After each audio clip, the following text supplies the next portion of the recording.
জানি না এই চোখের জল নিয়েই হয়তো আমাকে বেঁচে থাকতে হবে। এটা ঐশীর বাবার সঙ্গে ম্যাচ হয়েছে, মানে আমার থেকেও ঐশীর বাবার সঙ্গে যে ম্যাচটা হয়েছে সেটার পার্সেন্টেজ বেশি। তো ঐশীর মানে কি বলবো। হ্যালো বন্ধুরা, কিছু কথা তোমাদের সঙ্গে শেয়ার করতে এসেছি, যেগুলো মানে অনেকেই জানতে চেয়েছিলে। আজ অনেক দিন ধরেই ঠিক মতো করে ভ্লগ করতে পারছিলাম না, মানে করা হচ্ছে না। তো অনেকগুলো কারণ আছে, কালকে লাইভে যারা ছিলে তাদের মানে বলেছিলাম যে অনেকগুলো মানে জিনিস একটার পর একটা ঘটে চলেছে। সব কিছু মানে ওই কারণেই আমি আর ভিডিও করতে পারিনি। তো সেটা নিয়ে তোমাদেরকে কিছু বলতে মানে এসেছি। ঐশীর মানে আমরা যে ভেলোর গেছিলাম এই যে বিএমটির জন্য, আমরা কি কতদূর এগিয়েছি, কি কি হলো, তো কি কোনো কিছু তোমাদেরকে শেয়ার করা হয়নি। যারা ঐশীকে প্রচণ্ড পরিমাণে ভালোবাসো, জানতে চাও, কিন্তু আমি উত্তর দিতে পারছিলাম না। মানে বলতে পারো সেই কারণেই হয়তো ভিডিও করছিলাম না, মানে পারছিলাম না। তো ঐশীর বিএমটির যে ম্যাচিং টেস্টটা আমরা করিয়েছিলাম ভেলোরে গিয়ে, তোমরা যারা ভিডিও দেখো, ভ্লগ দেখো রোজ, তারা জানো আমরা ভেলোরে গেছিলাম। কারণটাই ওটাই, মানে ঐশীর বিএমটির যে ফার্স্ট যে ধাপটা এগোনোর, সেটার জন্যই আমরা ভেলোরে গেছিলাম। তো ভেলোরে গিয়ে আমাদের মানে ঐশীর সব রকম টেস্ট হলো। এর আগে যখন গেছিলাম তখন তো টেস্টগুলো করিয়েছে। এরপরে বিএমটির স্টার্টিংয়ে যে টেস্টগুলো হয়, মানে ফার্স্ট টেস্ট হচ্ছে এইচএল এর টেস্ট, বাবা মার সঙ্গে ম্যাচিং টেস্টটা। তো ঐশীর বাবার সঙ্গে আর আমার সঙ্গে ঐশীর যে বোন মেয়েরও ম্যাচিংয়ের টেস্টটা করা হয়েছিল, সেটা তো রিপোর্ট মানে প্রায় 1 মাসের কাছাকাছি যাওয়ার পরে আমরা রিপোর্ট পেয়েছি। আমাদেরকে ওখান থেকে বলেই ছিল যে 15 দিন মানে 15 দিন পরে মেল করতে। তো ওখান থেকে মানে আমাদের এখান থেকে আমাদেরকে মেল করতে বলেছিল। তো তারপরে মেল করার পরে রিপোর্ট মানে মানে পাওয়া গেছে। তো আমি ঐশীকে নিয়ে, তো মানে যারা রোজ ভ্লগ দেখেছো তারা জানো, বাড়ি গেছিলাম। তো ঐশী খুব মানে কান্নাকাটি, মানে মামা বাড়ি যাবে, তো সেই জন্য ওরও মনটা ঠিক করতে ওকে নিয়ে গেছিলাম। আর ভেলোর থেকে আসার পর থেকেই মনের মধ্যে ওই চিন্তাটা ছিলই যে রিপোর্টটা নিয়ে। কিন্তু ওখানে ডক্টর আমাদেরকে তো বলেই দিয়েছিল যে ম্যাচিং হওয়ার চান্স খুব কম, কিন্তু তারপরেও একটা আশা থাকে না যে অনেকের তো হয়েছে, সেরকম আমাদেরও একটা আশা যে মানে হয়তো ম্যাচিং হতে পারে কারোর সঙ্গে না কারোর। তো ঐশীর বাবার সঙ্গে আমার সঙ্গে যে ম্যাচিংটা হয়েছে, ঐশীর বোন ম্যারোর ম্যাচিংটা, সেটা ঐশীর বাবার সঙ্গে ম্যাচ হয়েছে, মানে আমার থেকেও ঐশীর বাবার সঙ্গে যে ম্যাচটা হয়েছে সেটার পার্সেন্টেজ বেশি। তো ঐশীর মানে কি বলবো, ভাগ্য আমাদের সাথে নেই সেটা ভালো করেই জানি। কারণ এত যদি ভাগ্য ভালো হতো তাহলে হয়তো এই রকম একটা এত কঠিন রোগের সঙ্গে আমার সন্তানকে লড়াই করতে হতো না প্রতিনিয়ত।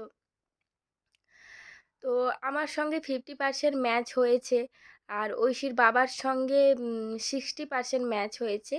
তো এই রকম ম্যাচে তো কখনোই বোন মেরো হয়তো সম্ভব, করানো সম্ভব, কিন্তু খুব রিস্ক। ডক্টর এমনিতেই আমাদেরকে প্রথমেই ওখানেও বলে দিয়েছে, আমরা এখানেও যে ডক্টরের আন্ডারে ও ছোটো থেকে আছে এখানেও বলেছিল। তো সেই রকমভাবে তো সম্ভব, জানি না কি হবে এরপর ঐশীর বিএমটি নিয়ে কতদূর কি এগোচ্ছে। তো মেল করা হয়েছিল ওখানে, ঐশীর বাবা মেলও করেছিল রিপোর্ট আসার পরে, যে মানে ডোনারের কতটা কি। কিন্তু ওখান থেকে আমরা এখনও কোনো রিপ্লাই পাইনি ভেলোর থেকে, হয়তো ওখানে না গেলে আবার হয়তো কিছু জানতে পারবো না। তো যাওয়ার জন্য আরও অনেক সমস্যা চলছিল। মাথা মানে সত্যি কথা বলতে মাথা ঠিক করতে পারছি না, কি কখন মানে কোন ডক্টরের আন্ডারে করব, কি করব, সত্যি কথা বলতে একদমই মাথায় মানে স্থির হতে পারছি না। মানে এটা তো আর ছেলে খেলা নয়, বা আমাদের এখানকার ডাক্তারও নয় যে আজকে একে দেখালাম কালকে ওকে দেখালাম, সেরকমভাবেও হয় না।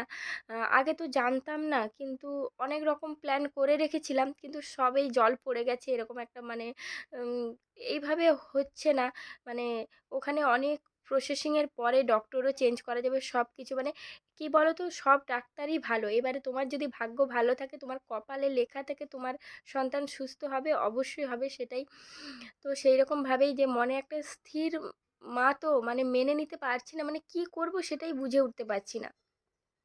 সেই জন্য ঐশীর বাবা এবং আমার ভাই, ঐশীর ঠাম্মি সবাই এরকম আমাকে মানে বোঝাচ্ছিল যে মাথাটা ঠান্ডা করে একটা মানে একটা না, আমার ভাইও আমাকে বলছে যে এরকম করলে কি হবে, মাথাটা ঠান্ডা করে একটা ডিসিশন নিতে হবে যে আজ এখানে ওখানে এরকম করলেও তো হবে না। সত্যি কথা মানে আমি একটুতে এতটা হাইপার হয়ে পড়ি না যে যখন যেটা মাথায় ঢোকে ততক্ষণ মানে মানে ২ দিন ৩ দিন না গেলে ততক্ষণ আমি ওই জিনিসটার মধ্যেই থাকি। আমার কোনো কিচ্ছু ভালো লাগে না সেই রকম। তারপর এখন একটু ঠিক আছি এইটুকুই যে না ঠিক আছে, যদি ওর মানে লেখা থাকে, ভগবান যদি সত্যিই থেকে থাকে, সুস্থ হওয়ার থাকে, অবশ্যই ও সুস্থ হবে। সেই রকমভাবেই লড়াইটা আমাদেরকে যেহেতু শুরু করেছি, এর শেষটা আমাদেরকে করতেই হবে। আমার সন্তানকে সুস্থ করে নিয়ে বাড়ি ফিরতেই হবে। তো জানি না কবে আবার ভেলোর আমরা যাব, কারণ ওখান থেকে যখন আমাদেরকে রিপ্লাই করেনি, মানে মেলের কোনো রিপ্লাই আসেনি যে ডোনারের কতটা কী মানে ওরা কিভাবে সার্চ করছে বা আমরা তো সেরকম কিছু জানি না। যতটুকু শোনা মানে গেছি ওখানে, তারপরে তো আছেই রূপাদির কাছে জানি যে ওরা কিভাবে করেছে কি না। দাদাভাই বলেছিল যে কয়েক মাস ছাড়া ছাড়া এসে এখানে মানে ওদেরকে দে একটা চেক আপ বা একটা তাগিদা দিয়ে যেতে হবে যে আমরা মানে কতটা মানে করাতে চাই, ওটাতে ইনভলভ আছি। তো সেই রকমভাবে জানি না মানে সব ঘরের সামনেও তো নয় যে এক্ষুনি এক্ষুনি ছুটে যাওয়া যাবে। আর আমার ঐশী ছোট, যে আমি ঐশীকে বাড়িতে রেখেও যে কারোর সঙ্গে যাব আমার সেই উপায়ও নেই।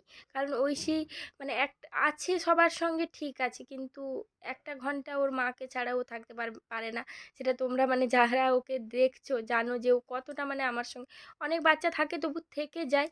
আমার মনে হয় না ও থাকতে পারবে কিনা, কোনোদিন ছেড়ে থাকি না তো জানি না। তো রিপোর্টটা আসার পরে মনটা খারাপ হয়ে গেছিলো, যে তবুও ভগবানের কাছে প্রার্থনা করতাম যে তবু একটা আশা ছিল যে যদি ম্যাচিং হয়ে যায় আমাদের সঙ্গে। কিন্তু আমি মানে কি বলবো, ভালো মানে মনটা খারাপ যে হলো না। মানে বুঝতেই পারছো বাইরের ডোনার মানে অনেক অনেক চিন্তাও থাকে। তারপরে এটাও ভাবছি যে এইটুকুই বলবো, তোমরা যারা ঐশীর পাশে আছো, ঐশীকে ভালোবাসো, পাশে থেকো, এইটুকুই বলবো সবাইকে। মনটা খারাপ হয়ে যায়, খুব টেনশন হয়, জানি না কখন মানে কী যে হবে সেটা ভাবলেই ভয় করে। রাতের পর রাত ঘুম হয় না, মানে রাত 1টা 2টো বেজে যায়, যখনই এই মাথায় চিন্তাটা ঢুকে যায় না তখনই আর রাতে ঘুম ধরে না। জানি মানে আমাদের কষ্টটা আমরাই জানি, মানুষের অনেকের অনেক রকম লাগে হয়তো, যে অভিনয় করছি, জানি না সত্যি অভিনয় করছি কিনা। যদি সত্যি এগুলো অভিনয় হতো না মানে পৃথিবীতে আমার থেকে সুখী হয়তো কেউ হতো না, কিন্তু তাও কিচ্ছু করার নেই। মন খারাপ হয়, আবার মানিয়ে নিই, আবার 2 দিন ভালো থাকার চেষ্টা করি, তারপরে আবার সেই কষ্টটা শুরু হয়ে যায়। সব কিছুর মধ্যেও সবসময় মাথার মধ্যে ওটাই ঘোরে যে আর 5টা বাচ্চা ঘুরছে খেলছে, ওদের জ্বর হোক শরীর খারাপ হোক ওরা 2 দিন পরে ঠিক হয়ে যাবে। আর আমাদেরটা তো আর 2 দিন পরে ঠিক হয়ে যাওয়ার নয়। সেটা ভাবলেই খুব কষ্ট হয়, তখনই মনমরা হয়ে যাই, কোনো কিচ্ছু ভালো লাগে না। রাগের মাথায় তখন ঐশীর গায়েই মানে হাত তোলা হয়ে যায়, এই রকম মানে চলতে থাকে। জানি না কতদিন কি হবে।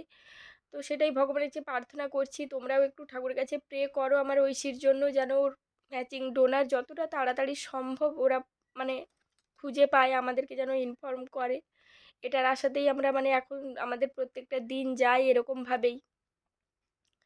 তো চলো তোমাদেরকে মানে রিপোর্টটা জানানোর জন্যই আজকের ভিডিওটা করা। আমাকে অনেকে কমেন্টও করেছিল যে ঐশীর রিপোর্টটা কি হলো। তো ঐশীর রিপোর্ট মানে আমাদের সঙ্গে ম্যাচিং হয়নি, মানে যে 60% 50% মানে তার থেকে আমার বিএমটি যদি আমি না করাই আমার বাচ্চা আমার কাছে থাক, আমার এটাই ভগবানের কাছে প্রার্থনা। কিন্তু আমি মানে এই 60% বা 50% ম্যাচিংয়ে এতটা রিস্ক নেওয়া কখনোই সম্ভব নয়, তো ওটা পারবও না এই রিস্কটা নিতে। তো দেখা যাক ভগবান মানে যখন ওর ডোনার খুঁজে পাওয়া যাবে তখনই ওর বিএমটির মানে এখন তো আমাদেরকে মানে যাতায়াত লেগেই থাকবে, মানে যেতেই হবে। তো এখন ঐশীর বাবারও খুব চাপ কাজের আর আমার ভাইয়েরও। তো যখন যে ফাঁকা পাবে তার মাঝখানে আরেক মানে যাওয়ার চেষ্টা করছি। রূপাদির সঙ্গে যাওয়ারও মানে সব রকম প্ল্যান করে সব কিছু করেছিলাম, কিন্তু হলো না। সেটা দিদিভাইও জানে ভালো করে। থাক, পরে এইসব নিয়ে কথা বলবো। তো চলো আজকের মতো টাটা। ভালো লাগছে না মানে এইসব কথা বললেই না তখন মনটা এতটা খারাপ হয়ে যায়। কালকে লাইভে একটা দিদিভাই বলছে যে মনের মধ্যে এত দুঃখ রেখেও তুমি মুখে এত হাসি রাখতে পারো, এটা দেখলেই ভালো লাগে। আমি দিদিভাইকে বললাম যে ভগবান আমার হয়তো এই মুখে হাসিটাই দিয়ে পাঠিয়েছে, আর কিচ্ছু তো এই জীবনে দিল না, কোনো সুখই দিল না। কথাগুলো বললেই এত কষ্ট হয়, জানি না কেন চোখের জল চলে আসে। যত ছোট থেকে যত কষ্ট করি, যেভাবেই যাই করি, এই রকম তো জীবনটা ছিল না, তাই না? দুদিন মন খারাপ হলেও 3 দিনের দিনে ভালো মানে ঠিকঠাক হয়ে যেতাম, কিন্তু এখন আর সেই উপায়টা নেই। জানি না এই চোখের জল নিয়েই হয়তো আমাকে বেঁচে থাকতে হবে।